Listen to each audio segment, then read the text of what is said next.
காவேரியோட அம்மா சொல்றாங்க, பணத்தை கொடுத்துட்டு வந்துட்டேன் அத்தைன்னு. நடந்ததெல்லாம் அத்தை கிட்ட வந்து சொல்றாங்க காவேரியோட அம்மா. கங்கா குமாரோட சேர்ந்து காசு எடுத்துட்டு வந்து குடுக்கறாங்க. வாடகை கொடுத்துருமான்னு சொல்றாங்க. அம்மா வாடகை கொடுத்துட்டு வந்துட்டாங்கக்கா தாத்தா கிட்ட. இங்க போனதுக்கு அப்புறம் காவேரி அக்கா வந்து வாடகை காசை கொடுத்துட்டு போனாங்க. காசை கொடுத்துட்டு அக்கா சொன்னாங்க, கங்கா அக்கா சொன்னதுதான் சொன்னாங்க, வாடகை கொடுக்கறதா நமக்கும் மதிப்புன்னு சொல்லிட்டு கொடுத்துட்டு போயிட்டாங்க. கங்கா சொல்றாங்க, அவ வீட்டுக்கு வாடகை கொடுக்கறதுக்கு அவகிட்டே வாங்கி நீங்க கொடுத்துருக்கீங்க, எப்படிம்மா மதிப்பு இருக்கும்? காவேரி தாண்டி சொல்ல வேண்டான்னு சொன்னா, இந்த காசை காவேரி வாங்கறதுக்கு வச்சுக்கோ. நவீன் வெயிட் பண்ணிக்கிட்டு இருக்காரு. நர்மதா வர்றாங்க.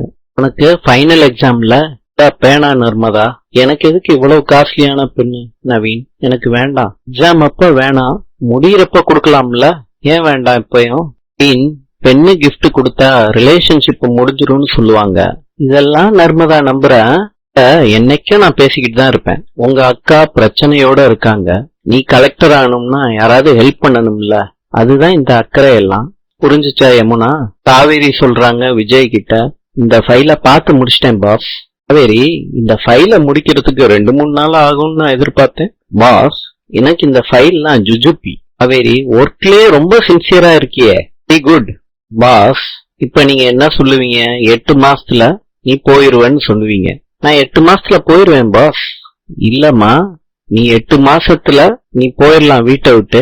ஆனா ஆபீஸ் உனக்கு திறந்தேதான் இருக்கும், நீ எப்ப வேணாலும் வந்து வேலை பார்க்கலாம். பாக்குற வேலைக்கு 10,000 ரூபாய் கொடுப்பீங்கன்னு நான் எதிர்பார்த்தேன். ஆனா நீங்க 50,000 ரூபாய் கொடுத்துருக்கீங்க. அதுக்கு சின்சியரா வேலை பார்க்கணும்ல. 8 மாசத்துல உங்க கம்பெனில வேலை பார்த்த எக்ஸ்பீரியன்ஸ் வச்சு பெரிய கம்பெனில வேலை பார்த்து உங்க முன்னாடி பெரிய பெரிய கம்பெனி கட்டி நான் ஓனரா உட்கார்ல, என் பேரு காவேரி இல்ல. குமாரும் கங்காவும் அவங்க வேலைய பாக்குறாங்க. விஜய் கிட்ட காவேரி கேக்குறாங்க, உங்க காதல் எப்படி மலர்ந்துச்சு, அந்த கதையை சொல்றீங்களா?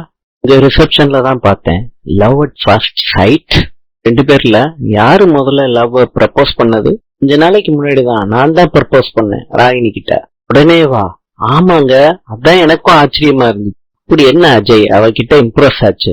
ராகினிய மீட் பண்ணும் போதெல்லாம் அவ கண்ணுல காதல பார்த்தேன், அதனாலதான். எனக்கு இப்பதான் தெரியும், எனக்கு பிறந்ததுல இருந்தே தெரியும், அவ ரொம்ப நல்லவ. ஏஞ்சல். ஏஞ்சல நெஞ்சில குத்தி வச்சுக்கோங்க அஜய், பறந்து போயிடப்போது. ஒரு நாள் அந்த ஏஞ்சல் உன் கழுத்தை கடிக்கும், அப்ப அவ ஏஞ்சலா டேஞ்சரான்னு நீ தெரிஞ்சுக்குவ அஜய். இன்று பங்களாதேஷின் தலைநகரம் டாக்கா. நாளை சந்திப்போம்.